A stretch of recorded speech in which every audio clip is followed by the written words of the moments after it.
नमस्कार। आज हम एक बहुत ही दिलचस्प विषय पर बात करने वाले हैं, धर्म। हाँ, लेकिन शायद उस तरह से नहीं जैसे लोग आमतौर पर सोचते हैं। बिल्कुल। हमारे पास अमीश त्रिपाठी और भावना रॉय की किताब धर्म के एक अध्याय द फैमिली गेट्स टुगेदर का एक रीटेलिंग है। तो स्रोत काफी अनूठा है। हाँ, ये कोई शास्त्रीय विवेचन नहीं है, बल्कि एक परिवार है, शाम को खाने की मेज पर बैठा है और वहाँ धर्म पर बात छिड़ जाती है। और यही आज की हमारी चर्चा का मकसद है, ये देखना कि धर्म क्या सच में कोई पुरानी कठोर नियमों की किताब है, या फिर क्या ये एक जिंदा बातचीत है जो आज भी हमारे लिए मायने रखती है। सही। तो जरा सोचिए, एक आम शाम है, परिवार डिनर पर इकट्ठा हुआ है, हल्की फुल्की बातें हो रही हैं और तभी एक गहरा सवाल उठता है। सवाल सही और गलत का, खास तौर पर जब परिवार के एक युवा सदस्य को एक मुश्किल चुनाव करना पड़ा हो अपने करियर और शायद परिवार की जरूरत के बीच, है ना? वो युवा सदस्य बताता है अपने दिन के संघर्ष के बारे में।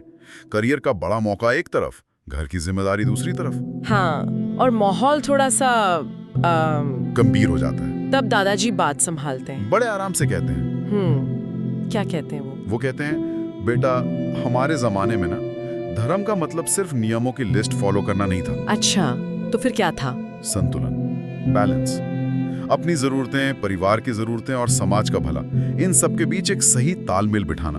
और वो महाभारत का उदाहरण भी देते हैं शायद। हाँ बिल्कुल, याद दिलाते हैं कि देखो, भीष्म हो, अर्जुन हो या खुद कृष्ण, ये सब बड़े लोग भी ऐसी ही मुश्किलों से गुजरे। ये बहुत अहम बात है।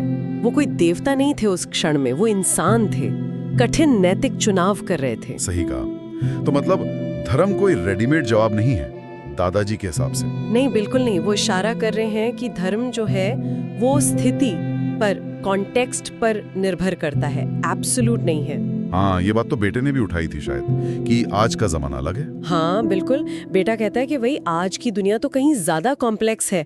नौकरियां, शहर, कंपटीशन, ये पुराने संतुलन वाले सिद्धांत शायद अब उतने काम ना करें। वाजिब सवाल है आज के हिसाब से तो। बिल्कुल वाजिब। लेकिन तभी दादी माँ कुछ कहती हैं जो बात को और गहरा बना देता है। क्या कहती हैं दादी? वो कहती हैं, दुनिया बदलती है बेटा, पर दिल की कश्मकश, सही गलत की वो जो उलझन है ना, वो वैसी ही रहती है। वाह, ये तो बहुत गहरी बात है ना? मतलब बाहरी हालात बदल सकते हैं, पर वो जो अंदर का नैतिक संघर्ष है वो पीढ़ी दर पीढ़ी चलता रहता है। तो धर्म सिर्फ बाहर की दुनिया को मैनेज करना नहीं है, बल्कि अपने अंदर की आवाज को सुनना भी है। हाँ, एक तरह से।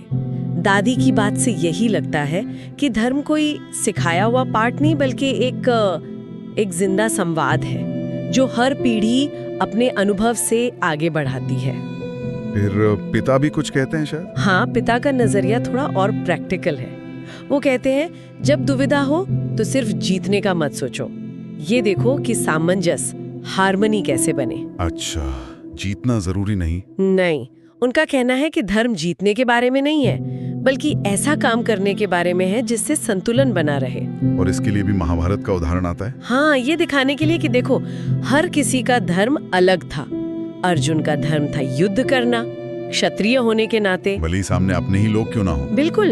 और भीष्म का धर्म सिंहासन की रक्षा करना, जिसके लिए उन्होंने बहुत कुछ कुर्बान किया। और युधिष्ठिर, उनका सत्य पर टिके रहना। हाँ। चाहे कितनी भी मुश्किलें क्यों ना आए। तो सबका रोल अलग, सबका धर्म अलग, और सबके चुनाव का वजन भी अलग। तो ये जो पूरी बातचीत हुई परिवार में, इस रिटेलिंग से हम क्या खास बातें समझ सकते हैं धर्म के बारे में? देखिए, मुझे लगता है 4 मुख्य बातें निकल कर आती हैं। बताइए। पहली, कि धर्म कोई पत्थर की लकीर नहीं है, ये संदर्भ पर निर्भर करता है। कॉन्टेक्स्ट इज किंग एक तरह से। ठीक है, कॉन्टेक्स्ट।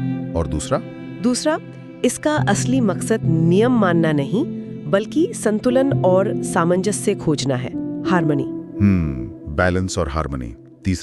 तीसरा, कि ज्ञान और समझ जो है वो कट्टर विश्वासों से नहीं आती, वो आती है खुली चर्चा और संवाद से, जैसे उस परिवार में हो रहा था। सही बात है, बातचीत से ही रास्ते निकलते हैं। और चौथी बात, कि हर पीढ़ी को अपने समय के हिसाब से धर्म के मायने फिर से खोजने पड़ते हैं, उसे रीडिस्कवर करना पड़ता है। तो मतलब धर्म कोई मंजिल नहीं है जिस पे पहुंच गए और काम खत्म, ये तो एक लगातार चलने वाली प्रक्रिया है। बिल्कुल। किसी एक सही जवाब को पा लेने से ज्यादा जरूरी है लगातार ये देखना कि अभी इस पल में मेरे लिए सही रास्ता क्या है। तो संक्षेप में कहें तो ये रीटेलिंग धर्म को एक स्टैटिक चीज नहीं मानती। नहीं, बिल्कुल नहीं। ये इसे एक डायनामिक प्रोसेस की तरह देखती है, संतुलन, सामंजस्य और अपने कामों के प्रति जागरूकता की एक निरंतर साधना, जिसमें आपकी भूमिका और हालात दोनों बहुत अहम हैं। ये नजरिया तो आज की भागदौड़ भरी जिंदगी में, जहाँ इतने कंफ्यूजन्स हैं, काफी मददगार हो सकता है। लोग अक्सर उलझे रहते हैं सही गलत में, अपनी इच्छाओं और जिम्मेदारियों में। हाँ, और उस रिटेलिंग का जो आखिरी संदेश है वो बहुत खूबसूरत है। क्या है वो? कि धर्म एक आईने की तरह है जिसे रोज साफ करना पड़ता है, विचार से, करुणा से और साहस से। वाह, बहुत खूब। विचार, करुणा और साहस। और इसी सोच के साथ क्यों ना हम श्रोताओं के लिए एक सवाल छोड़ दें। हाँ, जरूर। अब अक्सर टकराते हैं, उस नाजुक संतुलन को महसूस करने और बनाए रखने के लिए जो जरूरी अंदरूनी जागरूकता है वो कैसे विकसित की जाए।